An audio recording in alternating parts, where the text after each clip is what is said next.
my heart.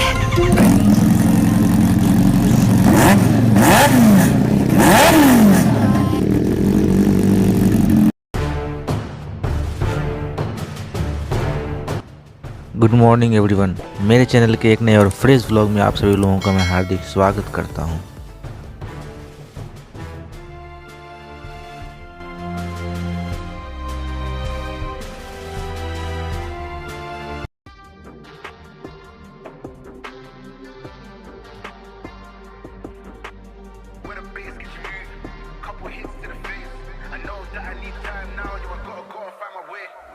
My name came up a lot, it sounds more when I was not around.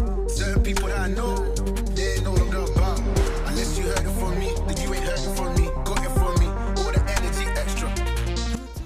दोस्तों, मैं अभी NH48 पर हूं और अभी यहाँ पर मुझे अभी तक मुझे कोई भी ट्रैफिक नहीं मिला है, लेकिन देखते हैं आगे क्या होता है। लेकिन नॉर्मली इस समय पर दोपहर के समय पर रोड्स पर ट्रैफिक मिलना शुरू हो जाता है, क्योंकि इस समय नो एंट्री ख़त्म हो जाता है और जितने भी माल ढोने वाले व्हीकल्स हैं वो निकल कर रोड पर आ जाता है। दोस्तों, ये जो NH48 है, जब ये गुरुग्राम से होकर गुजरती है तो इस हाईवे के दोनों तरफ बड़ी बड़ी कंपनीज़ की बड़ी बड़ी बिल्डिंगें हैं, सभी शीशे की बिल्डिंगें हैं और रात में जो नज़ारा होता है बहुत ही लाजवाब, बिल्कुल देखने लायक होता है। ऐसा लगता है कि आसमान के सभी सितारों को इन बिल्डिंगों के अंदर में भर दिया गया हो और वो जगमगाता रहता है। Why you wanna act like that? Why you play hard? Unless you heard it from me, then you ain't heard it from me. Got it from me, all the energy extra.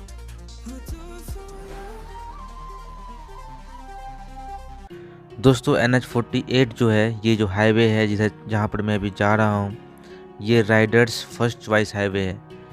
जितने भी Riders हैं, खास करके morning के समय में अगर आप यहाँ पर आओगे तो देखोगे कि सुपर बाइक्स को लेकर के बिल्कुल आपके पास से 150-200 की स्पीड में जिग से निकल जाएंगे, जूम, और बहुत ही बेहतरीन नज़ारा हो जाता है।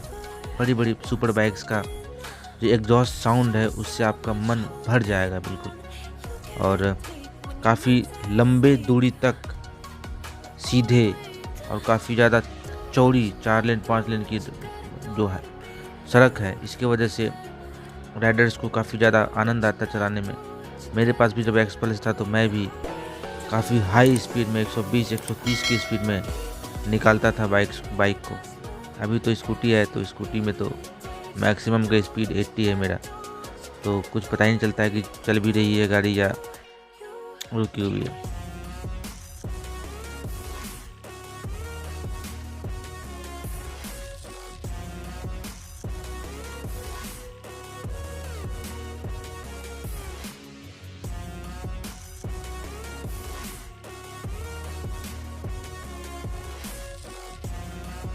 दोस्तों, आप लोगों से मैंने पूछा था कि मैं एक बाइक खरीदना चाहता हूँ राइडिंग के लिए, जिसका कि सीट हाइट बिल्कुल कम हो, क्योंकि मेरी मैडम को हाई सीट हाइट वाले बाइक में बैठने में कंफर्टेबल फील नहीं होता है, तो मुझे लो सीट हाइट का लेना है। तो आप लोग सजेस्ट कीजिए कि मुझे कौन सा बाइक लेना चाहिए। मेरी मैडम का पहला पसंद है एवेंजर 220 क्रूज। आप लोग बताइए कि क्या लेना सबसे बेस्ट होगा।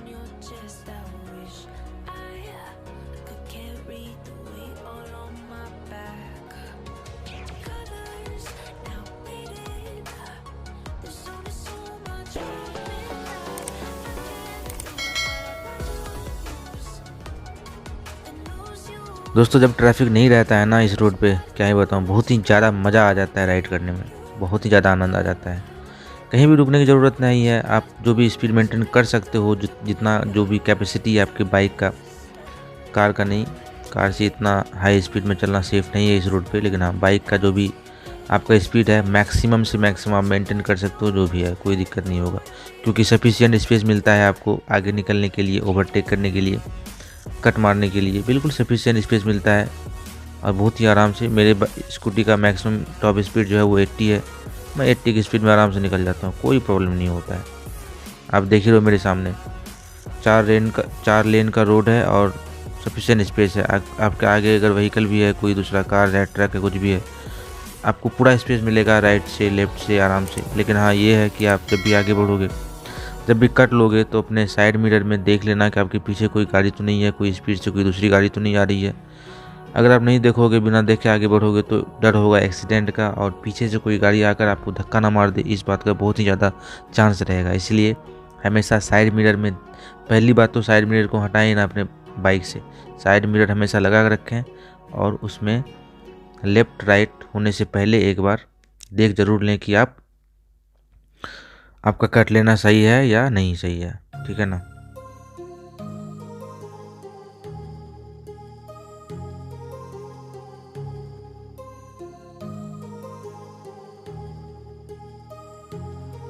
My heart rages around like an ocean in my head because there are so many things that I left. दोस्तों अब यहाँ से धौला कुआं में एंट्री हो जाएगा मेरा। इस जगह ये जो स्ट्रक्चर बना हुआ ना दीवार जैसा, बहुत ही अच्छा लगता है नज़ारा यहाँ पे, और एक अच्छा सा फील आता है। ऐसा लगता है कि हाँ मैं किसी सिटी में आया हूँ जो बेहतरीन है, जो बड़ा सिटी है, ऐसा फील आता है।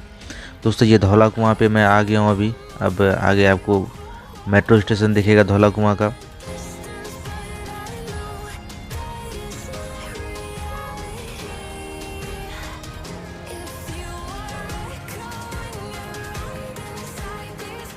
ये मेरे सामने जो स्कूटी वाला है ना, इसकी बहुत ही तेज़ स्कूटी चला रहा है ये। पता नहीं ये शायद अपने आप मेरे कंपटीशन में आ गए या फिर क्या हुआ मालूम नहीं, लेकिन बिल्कुल पूरा दम लगा दिया है। अभी मुझे लग रहा है कि ये मेरे कंपटीशन में आ गया, इसीलिए मैं अपने बाइक को, अपनी स्कूटी को स्लो कर दिया हूँ, जाने दे रहा हूँ उसको, नहीं तो कंपटीशन के चक्कर में हादसा हो जाता है। भले ही मैं कंपटीशन ना करूँ, लेकिन वो तो है उसके लिए अपना स्पीड स्लो कर लेते हैं यार, क्योंकि यार ये देखिए ONGC धौला कुआं मेट्रो स्टेशन, बेहतरीन, लाजवाब।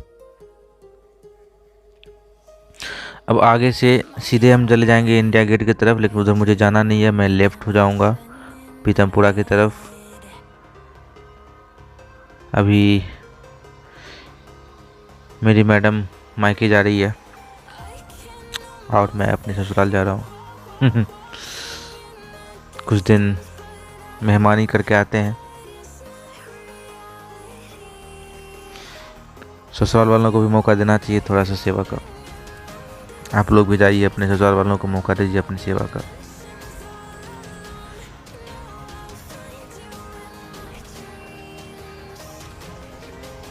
सही है, मेहमान नवाजी भी करना ही चाहिए, अच्छा लगता है।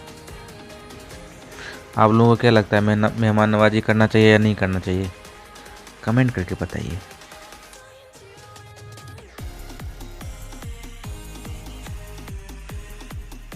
बाकी आप सड़क देख ही रहे हैं, दिल्ली की सड़कें लाजवाब, बेहतरीन।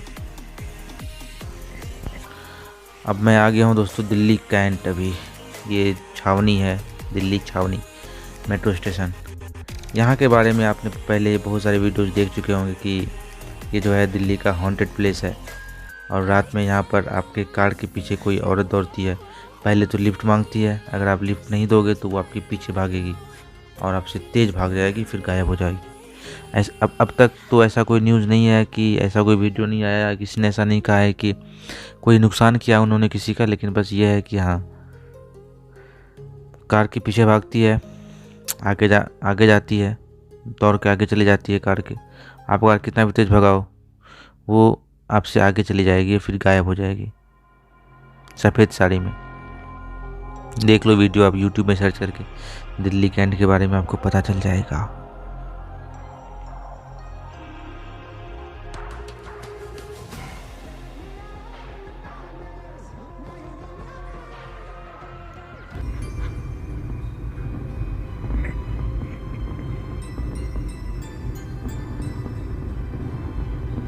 वैसे ट्रैफिक ना होना अगर तो मज़ा ही आ जाता है चलाने में बाइक को। और मुझे फैमिली का दबाव है कार लेने का, मेरा तो बिल्कुल भी शौक़ ही नहीं है कार लेने का यार, पता ही नहीं। मतलब मेरी मैडम चाहती है मैं कार लूँ, लेकिन मेरे अंदर से इच्छा आ रहा है ना कि मैं कोई सुपर बाइक लूँ, कोई 650 सीसी का बाइक खरीदूँ और उसके बाद फिर रोड पर रॉक एंड रोल हो, रॉक एंड रोल बिल्कुल कायदे से। देखते हैं क्या डिसीजन होता है। मैं भी कंफ्यूज हूँ, समझ में नहीं आ रहा है कि क्या करना चाहिए क्या नहीं करना चाहिए। बाइक लेना सही होगा, सही डिसीजन होगा, कार लेना सही डिसीजन होगा। मेरी मैडम का कभी फिर बाइक लेने का भी शौक़ हो जाता है, चलिए बाइक से चलते हैं कहीं घूमने के लिए, टूर करने के लिए। उसमें भी चॉइस है कि सीट हाइट ज़्यादा नहीं होना चाहिए। मेरे पास एक्सपल्स था जब, तो मेरी मैडम से हमेशा मुझे गाली सुनने के लिए मिलता था कि यार इतना ऊंचा इसका सीट है, कैसे बैठूं। बैठ जाने के बाद उतरने में प्रॉब्लम होता था। तो हम कम हाइट वाले लोग हैं ना, तो थोड़ा सा प्रॉब्लम होता है हम लोगों को। लेकिन मुझे कोई प्रॉब्लम नहीं था, मैं आराम से चला पा रहा था उसको। और उसका सीट हाइट जो था वो 800, उस समय 823 mm का था। अभी शायद 2 mm बढ़ गया है एक्सप्रेस 204V में, तो फिर भी मैनेज हो जाएगा। थोड़ा सा सीट का कुशन बढ़ाया है तो इस वजह से उसका सीट हाइट बढ़ गया है 4V का। नहीं तो 823 825 में ज़्यादा डिफरेंस नहीं है। 823 अगर मैनेज हो जाता है तो 825 mm जो है वो भी आराम से मैनेज हो जाएगा। और हल्की गाड़ी है तो कोई प्रॉब्लम नहीं है। अब यह है कि आपका जो पिलियन राइडर होगा, और अगर वो परमानेंट पिलियन राइडर है, आप जहाँ भी जाओगे साथ में लेके जाओगे, तो उसका भी सुनना ही होगा आपको कि मतलब उसके कंफर्ट का भी ध्यान रखना होगा, उसको प्रॉब्लम ना हो। तो बस ये पर्पस है। बाकी मेरे एक्सपल्स 200 जो था BS4, उसमें उसके इंजन में कुछ प्रॉब्लम आ गया था, बहुत ही हार्ड चलता था वो। सर्विस सेंटर ने भी उसको रिजॉल्व नहीं किया। उन्होंने हमेशा सिर्फ यही कहा कि यार ये ऐसा ही है, सही है। तो इसके वजह से मैंने बेच दिया। दूसरा रीज़न ये भी था कि जो मेरा पिलियन राइडर है उसको प्रॉब्लम होता था। अब कम सीट हाइट का कोई क्रूज़र बाइक लेना है मुझे, क्योंकि एडवेंचर बाइक्स का तो सीट हाइट के बारे में आपको पता ही है, वो तो हाई ही रहेगा, उसमें कोई कंप्रोमाइज़ नहीं हो सकता है। तो दूसरा ऑप्शन जो है क्रूज़र का ही है। और वैसे भी एडवेंचर का कुछ है नहीं, मतलब एडवेंचर कुछ ज़्यादा हो नहीं पाता है। मेन तो जो हमारा फोकस है, जो टारगेट है, वो होता है टूरिंग का, घूमने का, क्रूज़ करने का, लॉन्ग डिस्टेंस को मेंटेन करने, मेकअप करने का, लॉन्ग डिस्टेंस ट्रैवल करने का जो हमारा मेन फोकस होता है, बस और कुछ नहीं है। तो उसके लिए कोई बेहतरीन क्रूज़र बाइक लो सीट हाइट वाला, जिसके सीट को मैं बिल्कुल सोफ़ा सेट बना सकूं और कायदे से उसमें बैठ करके कायदे से लंबे डिस्टेंस को कवर कर सकूं। ऐसा क्रूज़र बाइक जिसके आगे बड़ा सा वाइज़र लगा करके हवा से अच्छे से बच सकूं, ऐसा बाइक चाहिए। लेकिन चाहिए तो बाइक, कार नहीं चलेगा। दोस्तों उम्मीद करता हूँ मेरा व्लॉग आपको अच्छा लगा होगा। अगर आप चैनल पे नए हैं तो चैनल को सब्सक्राइब कर लें, वीडियो को लाइक कर दें, वीडियो को दोस्तों के साथ सोशल मीडिया पे शेयर कर दें। चलिए मिलते हैं नेक्स्ट व्लॉग में। तब तक के लिए घर में रहिए, खुश रहिए, स्वस्थ रहिए और अपने फैमिली के साथ में क्वालिटी टाइम स्पेंड कीजिए। तब तक के लिए bye bye. I've been counting down the days to get out. I've been looking for a way from this town.